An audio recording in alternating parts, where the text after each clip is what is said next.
happens to be the case. I've passed it a few times in the last couple of days. Great to be here again. I started coming to America. Most of you know that I'm half American. Don't hold that against me, or maybe it's in favour, I don't know. But anyway, my father was born in New York. I was born in Australia, but I have got an American father and Austrian grandparents who migrated to America in 1912, I think, which means I'm pretty old. So I came to America the first time around in January 1988. A long time ago, and we're still coming. We're pleased to be here. This is a verse that we're very familiar with. I'm sure a lot of people have got it on their fridge or somewhere or other, a magnet on the door or something. Verse 28.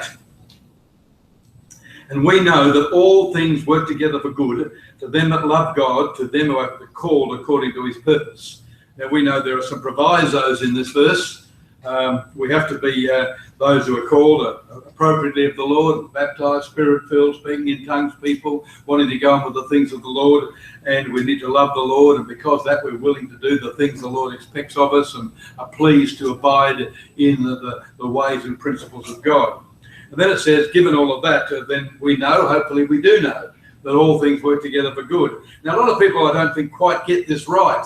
They sort of analyse and become a little bit I suppose, critical almost of certain things that happen in their life, wanting to sort of dissect every single thing that happens and wonder how that's going to turn out, and what's the good of this and what's the benefit of that and so on. They probably misunderstand the actual Greek in this, because it says we know that all things. It doesn't mean each and everything. It doesn't mean that. It means the sum total of things.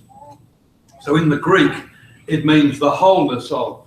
So the Bible message here is really not about trying to analyse each individual part of your life, but understanding that, like a jigsaw puzzle, it's no good looking at one piece of the puzzle, but recognising it's part of the overall picture. And if you put all the bits together, you'll get a picture. In looking at individual bits, well, you might not find anything. You might even end upside down, but know quite where they fit, perhaps.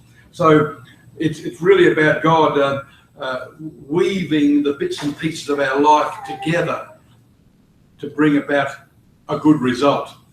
And that may happen at certain times, or it may happen at the end, or you may be able to look back and see how it happened. That doesn't detract from the fact that God can intervene in individual time, and we certainly get instantaneous situations or miraculous things take place. But we're looking at perhaps a bigger picture here. Now, to give you an idea, perhaps, of how that might work, you imagine you come home and on the kitchen bench there's some things waiting for you there. There's some bowl with some raw eggs in it. There's a bit of baking powder, another bowl, there's some caster sugar, another one there might be some melted butter waiting for you, another one might have some self-raising flour, another one's got a little bit of cocoa there, and you're thinking to yourself, is this the meal I'm getting tonight? Those ingredients are not very appealing whatsoever. I don't think I want any of those whatsoever. But then, of course, someone comes in, maybe the lady of the house comes in, it might be the man who does the cooking. He puts all those ingredients together in the right way, knowing what to do, and out comes a chocolate cake. That's the ingredients for a chocolate cake. Now, that would appeal to most of us, maybe not to Alice, but to most of us. We can make a kale cake for her. So what the message of the Bible here is, the Lord is going to take the mixed bag of ingredients that is in our life, from day to day, from month to month, or even longer.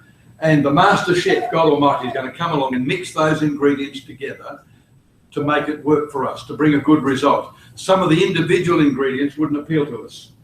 Who wants to sit down and maybe have a bowl of melted butter or something like that?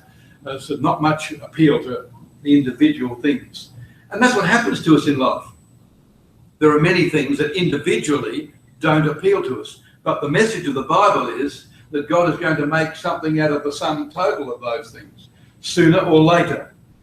We'll learn from them, we'll grow because of them, we'll see the end result of it, we'll see the hand of God taking place. He'll mix the ingredients in the way that we want to see. Now, this is called, technically, God's providence. That's a technical term, no doubt. We might not want to use that. But let me give you the definition of God's providence.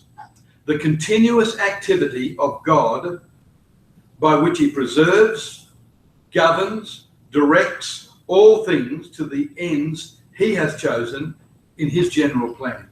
So God's providence works in our life, not from event to event necessarily, or day to day, or from the morning till the afternoon, but overall we know that God is watching over his people. In fact, God's providence is best viewed probably at the end of the series of events. Sometimes we don't see the obvious hand of God. We know that God can move miraculously and does wonderful things, but God's providence is more than that. It's behind the scenes stuff that we're not always fully aware of. And we might not even become fully aware of them until the end of the day, as it were, maybe months down the track, maybe in some cases years down the track. We can have a look and say, wow, I can see step by step how God was working through my circumstances, how he was mixing the ingredients to bring about the result at the end. Let's go to the book of Acts, Acts chapter 7. Acts chapter 7 is about the man called Stephen, who ultimately got stoned, but he gave quite a good summary of some of the aspects of the Old Testament here. And I'm going to look at a bit of this in a moment, which is going to upset Steve, because last week he was talking about Joseph, and I'm picking up on that, and he had another talk planned for next week, but it might not wreck that entirely, but maybe you can put some meat on what I'm saying today. But here is part of this. He says in verse, he's talking about Abraham, and in verse 8 he says, and he gave him the covenant of circumcision. So he's actually summarising some of the history here of the Old Testament. And he gave Abraham the covenant of circumcision. So Abraham begat Isaac, circumcised him the 8th day. And Isaac begat Jacob, and Jacob begat the 12 patriarchs, or Jacob had 12 sons. One of those sons was Joseph, and the patriarchs, or the other sons, moved with envy, sold Joseph into Egypt. Now, you're up to date with the story now because you heard a lot about it last week, I understand. But just to summarise, in case you've forgotten already, what happened was that Joseph had some dreams, and those dreams included his family bowing down to him. They didn't like the concept of bowing down to their brother Joseph. He also was well favoured by his father with a coat of many colours, and they grew envious about this, and they plotted to kill him. Then they decided, we won't kill him, we'll sell him off. Now, this young man was 17 years of age, which is pretty ordinary, isn't it? That your brothers are going to, first of all, think about killing you and then selling you off. And so the Ishmaelites came along and they sold him off, and he was taken to Egypt. Now, being a slave back then, it wasn't just being a servant in a house or something. It was much more rigorous than that. He probably, first of all, had to go up on some parade and was purchased by this man Potiphar. He probably was naked, or at least almost naked, so they could see, you know, whether he had some muscles and whether he was going to be fit and healthy to be a slave. So he was taken down to the household of Potiphar. This is a young man in a foreign land, separated from his family. His family have taken back his coat of many colours, stained with the blood of animals. His father believes he's dead. They know that he's been sold off, and he's probably as good as dead anyway when you go to a foreign land like that. So he's now in the household of Potiphar, and we read at the end of that verse 9 there, but God was with him. Yes, not looking good, but God set him up in Potiphar's household, and everything's going well there. He had the charge of all these things, and Potiphar trusted him because he was obviously clearly a man of God. And then Potiphar's wife decided she took a fancy to this man and made advances to him and tried to seduce him and so on. Joseph has got a lot of history here. He's a type of Christ in the Old Testament. I don't know whether that was being brought out or not, but the whole process of you looking through is just amazing there.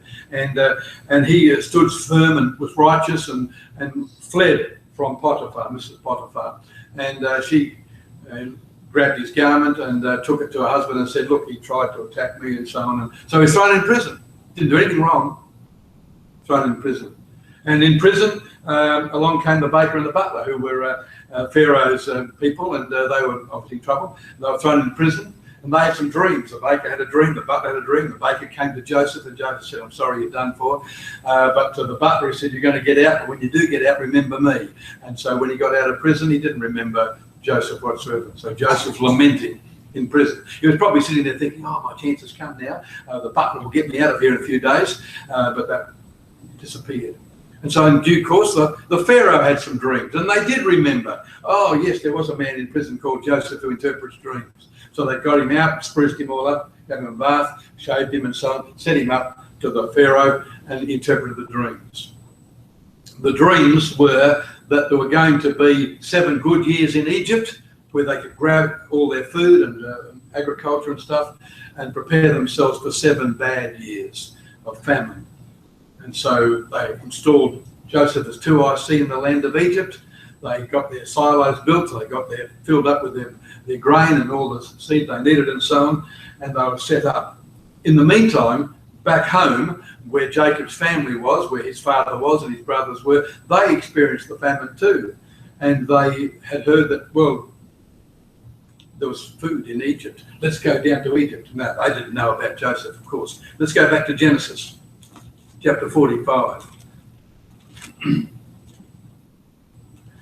In the book of Genesis, by the way, being the book of origins, all the principles of God are in this book. It's an amazing book.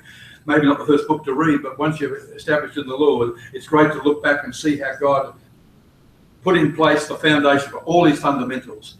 And here is another aspect of it, of his providence over his people. Now, this is the time they've come a bit of to and froing, and now they've come back to Egypt again, and Joseph is about to reveal himself to his brethren. Verse 1, then Joseph could not refrain himself before all them that stood by him, and he cried, cause every man to go out from me. And there stood no man with him, while Joseph made himself known unto his brethren. Now this would have been an incredible shock.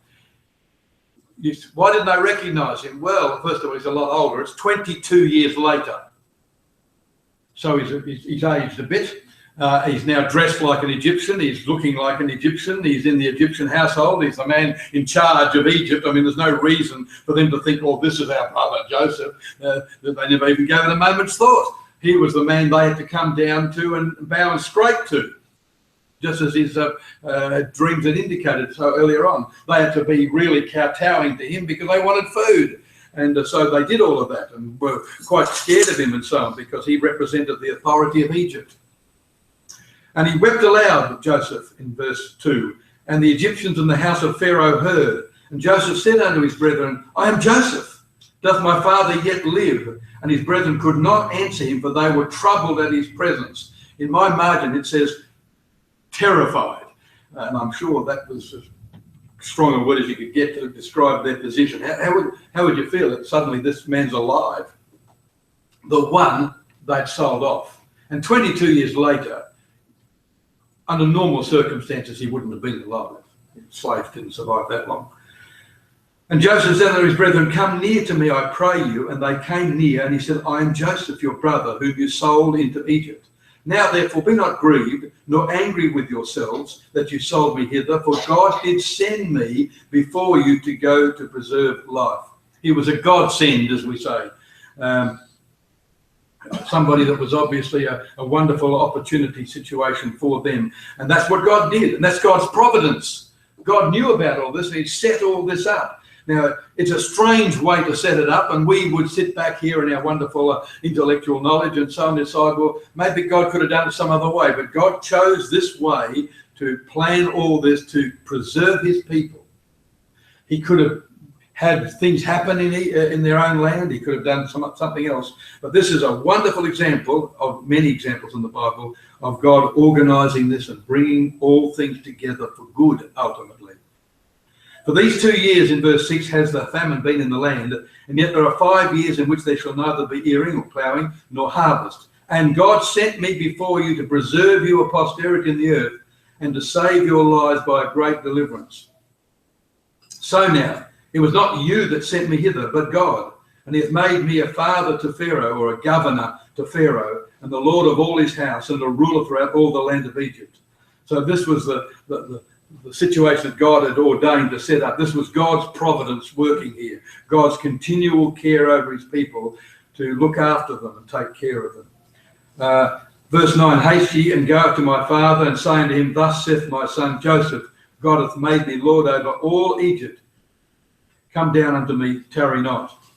And thou shalt dwell in the land of Goshen, and thou shalt be near unto me, thou and thy children, and thy children's children, and thy flocks, and thy herds, and all that thou hast. And there will I nourish thee, for yet there are 5 years of famine, lest thou and thy household and all that thou hast come to poverty. So I'm going to take care of you.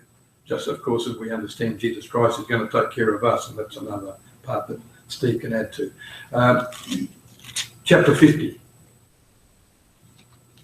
In chapter 50, we read that Jacob, well, the whole family had come down, by the way, and established themselves in Egypt, and time had gone on, and now Jacob dies. And the brethren are thinking to themselves, Joseph was only being kind to us while their father was alive. Now that our father's dead, I'm sure Joseph is going to get revenge now. That's what they thought. So you go to verse 18 of chapter 50. And his brethren also went and fell down before his face, and they said, Behold, we be thy servants. And Joseph said unto them, Fear not, for am I in the place of God? But as for you, you thought evil against me. But here it is. But God meant it unto good. God was going to bring all things together for good. You had your plans, you had your thoughts, you had your motives, you had your attitude, but God overrides all of that. And God was able to bring what you were doing, which was quite disgusting, really. They were plotting against their brother and doing that to him. But God was going to bring it to good, to pass as it is this day, to save much people alive. Now therefore fear ye not, I will nourish you and your little ones. And he comforted them and spake kindly unto them. Joseph, by the way, had an amazing attitude. Just an incredible story. There's not one bad word spoken about Joseph. And Joseph always had the presence of God. I don't know what he felt all the way through this. I don't know how he actually felt when he was sitting in prison. I don't know how he felt when he was sitting in the pit while they were plotting just across the road there to kill him or then to sell him off. I'm sure he wasn't feeling greatly happy about that. And there are a lot of things that happen to us that we're not particularly happy about. We'd rather it didn't happen to us. We wish we could bypass them. But at the end of the day, here is Joseph in this position to control the food of Egypt for all his family. Could he imagine that could ever possibly happen? Could he be sitting in the prison thinking to himself, oh, the butler will eventually get to the Pharaoh, and eventually I'm going to come out of here and I'm going to be too icy in the land of Egypt. I mean, it wouldn't have even been a vague thought. He might have thought, well, I hope I get out of here somewhere. Surely God's looking after me. I mean, even in prison, he was given more responsibility than normally would be given, and because God was taking care of him. But you're still in prison. And prison didn't have a TV set and internet and a nice. It was prison in Egypt. It wouldn't have been a pleasant environment whatsoever. So you could be sitting there, you could lament and think, well, woe is me, and what's happened, and why has my life gone down the tubes here? Or we could, hopefully, he was thinking, well, my Lord is with me. The children of God are never alone. And the coat of many colours, that the songs in that are sort of depicting the theme of that God is always with his people. Despite the circumstances, despite the trials and tribulations, he's still with us. He hasn't forgotten us, he won't neglect us. Let's go to the book of Esther. I want to do another example, and you may have read this one more recently too, but this will be just revision for you if that's the case. Maybe Esther chapter 3. Can you find it? Now, the story of Esther is also an amazing example of God's providence. In the book of Esther, God is never mentioned. What's a book doing in the Bible that God's never mentioned? Well, he's behind the scenes, that's why. Because God's providence is very obvious. Not even prayer is mentioned in this book. And yet, God's hand is clearly evident. So here is a situation, in case you're not aware, we're probably around about 480 BC. 480 BC. Do you know that the Babylonians came down and conquered Jerusalem, and they took a lot of people captive? And then the Medes came along and the Persians came along and took over. And there were a number of people who went back from that area back to Jerusalem and re-established the temple and the walls and so on. But a large number of people stayed where they were. They got involved with the situation and they stayed there. One of those people was this lady called Esther.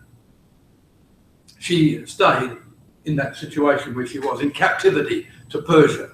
And her cousin, Mordecai, likewise, who brought her up. So they were still there. And so Esther's the hero and heroine, I should say. Mordecai's the hero in the story. But there is a baddie. There's a baddie called Haman. Now, we can read that up. He didn't like the Jews whatsoever. He tricked in verse 8, chapter 3, tricked the king. By the way, I should have mentioned, of course, that amazingly enough, Esther became the queen of Persia. You don't have a Jewess being the queen of Persia, but through a set of circumstances which you can read if you haven't read before in the first couple of chapters, you read how the Lord got Esther, a Jewess, as queen of Persia. So she's the queen now, and she's a Jew, and so is Mordecai. Now, there's a man called Haman in the story. When the Jews read this out, they hiss when Haman is mentioned. So everybody hisses because he's the bad guy. And Haman is the enemy of the Jew. You can read that at the end of verse 10. And he's an Agagite, the Jews' enemy. And so he didn't like the Jews whatsoever. And he particularly was annoyed because Mordecai would not bow down to him. Many others scraped and so on and did all the stuff, but Mordecai wouldn't. Mordecai was a good guy, and he just wouldn't recognize Haman. And so this man Haman plotted to get rid of these Jews. In reading verse 8, and Haman said unto King Ahasuerus, there is a certain people scattered abroad and dispersed among the people in all the provinces of the kingdom, and their laws are diverse from all people, neither keep they the king's laws, therefore it is not for the king's profit to suffer them. If it please the king, let it be written that they may be destroyed. So he tricked the king. By the way, the king is married to one of these people. He tricked the king into passing a decree which was to eliminate all of these people, including, obviously, the queen. He didn't sort of think about that at the time, and including Mordecai. And once a decree was made in the Medes and Persians, it stood firm. You couldn't just sort of say, oh, I think I'll change my mind. So he did all of that. So Mordecai was destined to die, and so was all the Jews, including Esther as well. So you go to chapter 4. I'm just summarizing this for you, of course. Mordecai went to his cousin Esther. Well, he sent a message to her saying, we're in trouble here. All the Jews are going to be destroyed, and you're one of them. And you need to go and talk to the king. And she made a point. She said, well, I can't do that. Even though I'm his wife, I can't just rock up to him.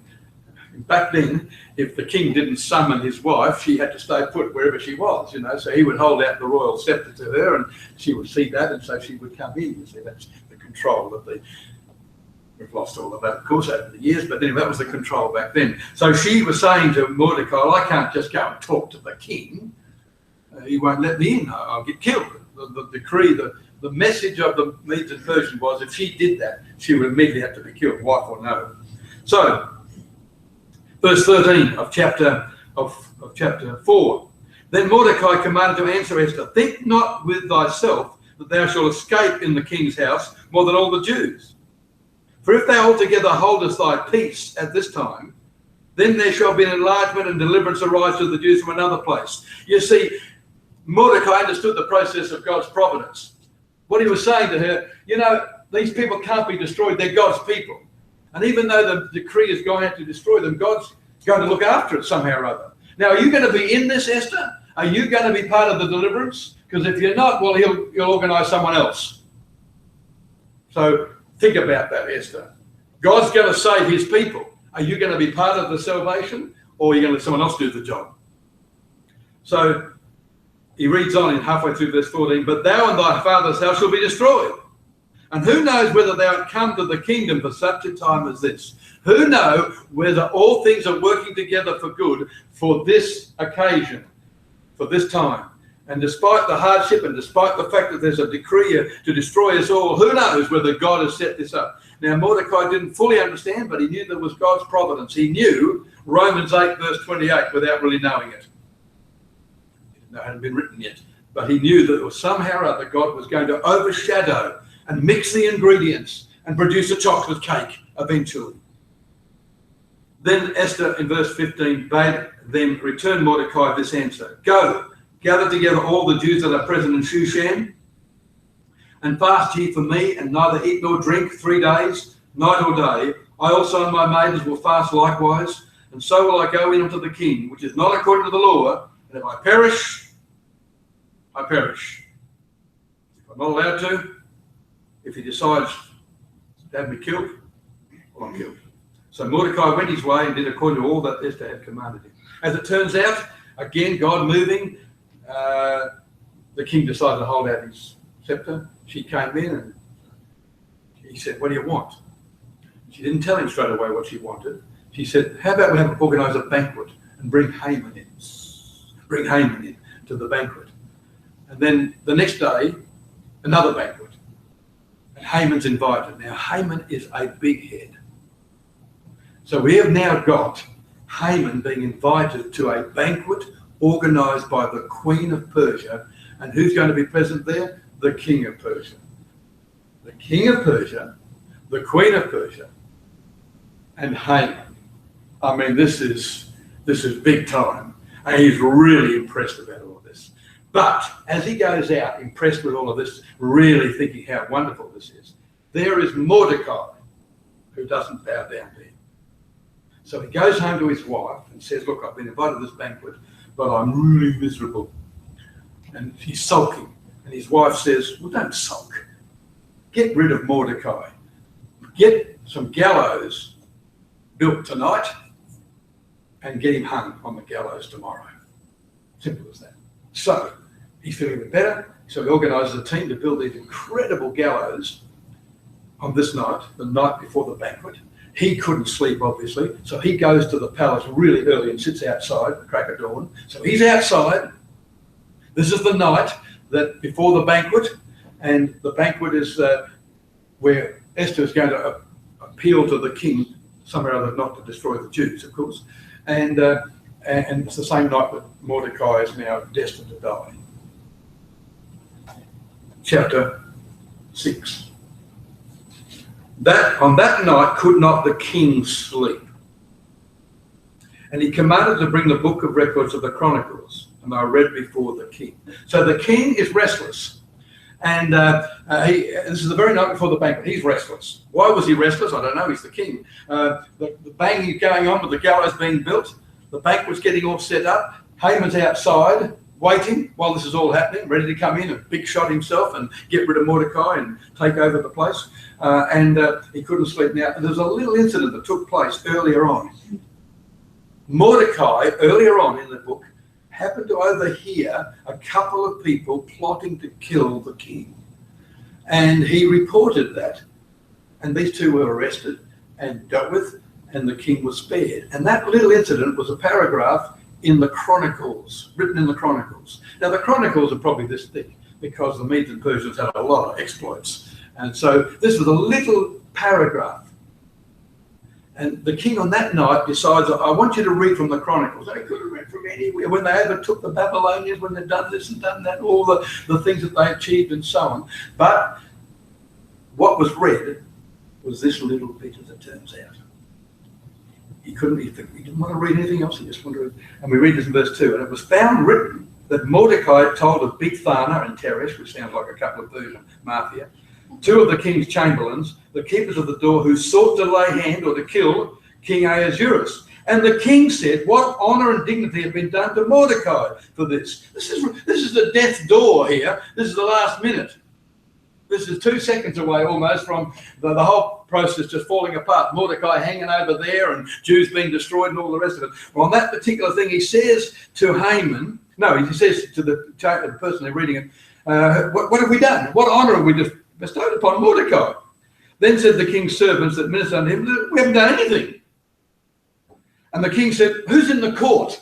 Now Haman was come into the outer court of the king's house to speak unto the king to hang Mordecai on the gallows that he had prepared for him. So we're only minutes away from him coming in. And so the king's servant said unto him, behold, Haman stands in the court. And the king said, let him come in.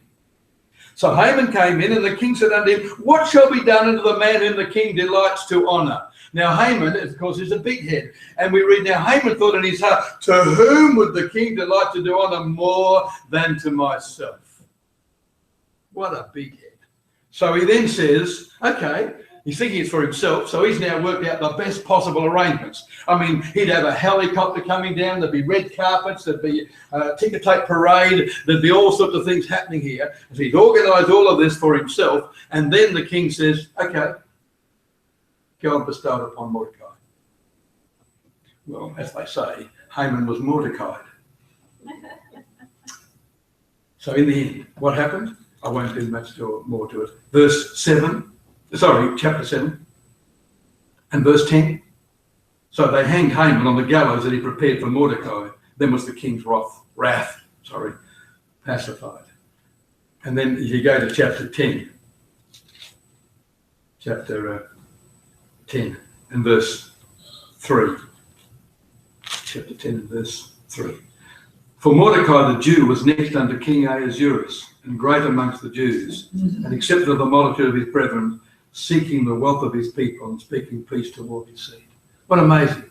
We've got Joseph too, I see, in the land of Egypt, and now we've got Mordecai too, I see, in the land of Persia.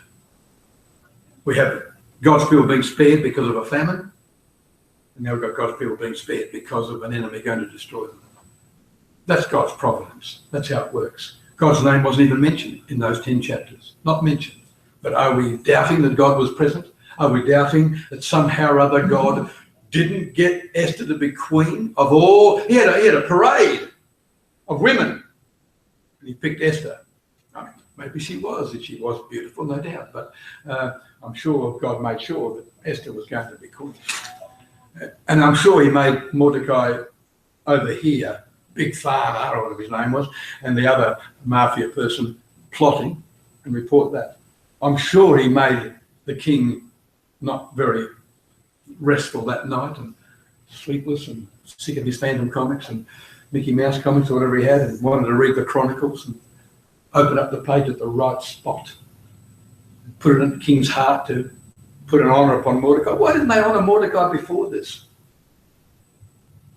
His life had been spared. Why did he not say way back when it happened, oh, well, rather than just putting his name in the book, we better give this guy something. He's just saved my life. How come it was all saved to the very end? Well, God was in it, of course. Let's go to Psalm 33. That's how providence works. And it doesn't work in the life of Joseph and Mordecai and Esther. It works in our life. God's providence is overshadowing our life constantly. I often wonder whether or not that if you could look at a DVD of your life in heaven, as it were, you might see a lot of events that we have been delivered from, spared from. This could have happened, that might have happened, or someone, this truck was going to hit you, but somewhere or other God diverted that. I mean, my wife, for example, was driving along not that long ago on a country road, and a kangaroo, her testimony is this, that the kangaroo, huge kangaroo, came on this side of her here, and she doesn't know how, but it was on that side afterwards. Now, it didn't jump over it, but something happened. I don't know what happened. No, you can't. I mean, a lot of people would say you're making this up or something or other. We're amongst people who believe in miracles. But somehow or other, the kangaroo got from one side to the other without actually smashing into that. Could easily, I mean, those who know about kangaroos, they're big monsters, and they can destroy a car without much trouble. So, I mean, that sort of thing, mate. Could we see the DVD of that in heaven and see how God's hand came down and lifted up? I don't know. I'm just saying that romantically a bit, but you don't know what our life has been like and how God has manipulated circumstances. So, in short term or long term, we believe that God is looking after us constantly, of course. And Psalm 33 really is about all of that, and there's many other psalms as well too, no doubt. If you read verse 1, rejoice in the Lord, O ye righteous, for praise is comely to the upright, becoming and appropriate to us, because we know that God is looking after us. And we're learning from things, we're growing from things, we're experiencing things. Not all things are good, but all things work together for good. Not all things are what we want to go through, but at the end of the day, we will be learning from them.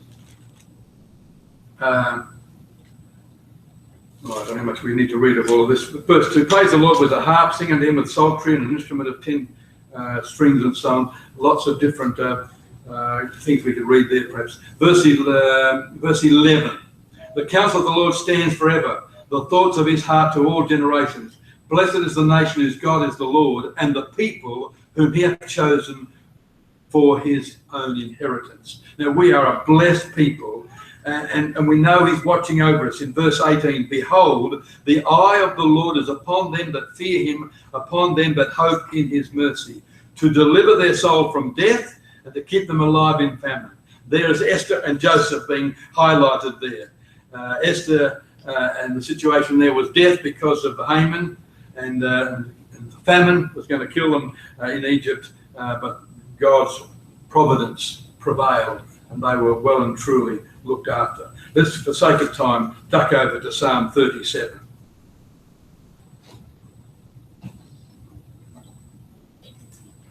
Psalm 37, and we could sing this, but I wouldn't sing it to you. Verse 23, the steps of a good man or good woman are ordered by the Lord, and he delights in his way. Though he fall, he shall not be utterly cast down, for the Lord upholds him with his hand. I have been young, and I'm now old. This is very much applicable to me now, as it turns out. I have been young. I came to the Lord when I was 25. And that was a long time ago. And now I'm old, yet I have not seen the righteous forsaken, nor his seed begging bread. You see, we do know that some people miss out on some things they feel. And some people drift away because of that, and they get upset, and we might say get their neck in a knot or whatever. But having been around for a long time and seen people endure, you know the Lord's going to take care of them. Sometimes I think people, might just cave in only a little while before the real event can satisfy and fix up their circumstances of some way or other. I gave an example in Fresno just recently. I'm not sure I've got it with me now, but it was an example of a swimmer, Florence Chadwick, who was a swimmer that swam the first person to swim the English Channel both ways. And in 1950 something or other, I forgot the actual details, she wanted to swim from Catalina to the mainland, or which way she went, I'm not sure, but from Catalina Island in California to the mainland. I think it's 26 miles that she wanted to swim. And she started to swim, and the fog set in, and she gave up. She was tired, and she had been swimming for 15 hours, and she continued for another hour, 16 hours swimming, and she gave up. And when she got onto the boat, which was the boats that escorted her, they told her, you're only half a mile away from the land. Half a mile, that's all she was to go. And she missed out. And she said, if only I could have just seen the land. And anyway, some time later, maybe a few months later, she did it again. And the fog set in again, but this time she persevered and got through and finished, got to the other shore. And they sort of said, well, what kept you going this time? She said, well, I learned from last time, as it were, that I need to have a vision in my mind of the shore. Even though I couldn't see it, even though the fog had set in, I had to have a vision of where I was going. Well, I think you all immediately understand the analogy that I would draw from that, of course. We know sometimes the fog sets in. We know sometimes that trials and tribulations will cloudy up the issue, and we're not quite sure. But beyond that, we've got to have a vision of our heavenly shore, of our promised land, of where we're going to. We've got to set our sights beyond all of that, knowing that, okay, I'm going through some rough waters now. It's not so easy, but at the end of the day, there's a shore waiting for me, and Jesus Christ is waiting for me, and all the promises are yea and amen in Christ. He's there, and He will see me through. I've got to keep swimming. I've got to keep running. I've got to keep fighting. I've got to keep going. I've got to endure to the end. And so there's a message here. Yes, I am young and I'm old, yet I've not seen the righteous forsaken. Those who endure, those who continue on, those who fight the good fight. The Lord's not going to see them begging. He will be merciful and blessing us, of course. So there's a message there. When we look back on our life, whether you look back at sections of your life and see how the Lord's working on it. We've just bought a house in Melbourne, and we've been there for 14 years, and we've bought a house. But everything fell into place. Not just that, but a whole range of other things. All fell into place within a matter of a week or so. And I often wondered, I was going through this, because we were looking to buy a house and we couldn't afford it, we couldn't do this and so on. But eventually everything sort of fell into place, and you sort of look back and think, wow, it seems like all things are working together for good right this moment. And if we persevere, God will take care of us. So the message is very clear, give it your best and God will take care of the rest. All the people said, amen. Thanks, Steve.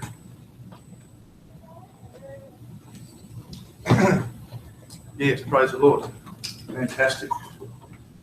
So that was essentially my second Joseph talk there, so I hope you enjoyed that. Chris, if you could shut that off, that would be good. And Is Michael able to give out the